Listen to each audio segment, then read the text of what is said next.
Bible പറയുന്നു, ആഴിയതിൻ്റെ നടുവിൽ പാതയൊരുക്കുന്ന ദൈവം, ശത്രുവിൻ്റെ നടുവിൽ മേശ ഒരുക്കുന്ന ദൈവം. ശത്രു ഒരു വഴിയായി വരും, 7 വഴിയായി ഓടിക്കുന്നൊരു ദൈവത്തെയാണ് നാം ആരാധിക്കുന്നത്.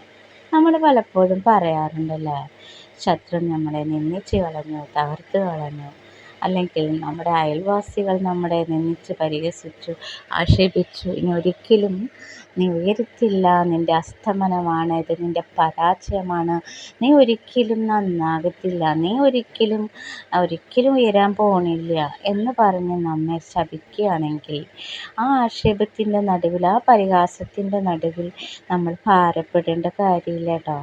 ദൈവത്തെ വിശ്വസിച്ചാൽ മതി, ദൈവം നമ്മെ ഉയർത്തും. നമ്മെ നിശ്ചയമായി എബേസിനെ അനുഗ്രഹിച്ച ദൈവം നമ്മെ ഉയർത്തുവാൻ ശക്തനാണ്. അതുകൊണ്ട് നമ്മൾ ദൈവത്തെയാണ് അമിതമായി വിശ്വസിക്കേണ്ടത്. ശത്രുവിൻ്റെ വാക്കുകൾ നമ്മൾ കേട്ട് ഭാരപ്പെടേണ്ട കാര്യമുണ്ടോ? ആ ശത്രു പലപ്പോഴും നമ്മളെ തകർത്ത് കളയുവാനാണ് ഇരിക്കുന്നത്. നമുക്കൊരിക്കലും നല്ല ഒരു ശുഭകാലം വരുവാൻ ഒരിക്കലും ഒരു ശത്രുക്കളും ആഗ്രഹിക്കാറില്ല.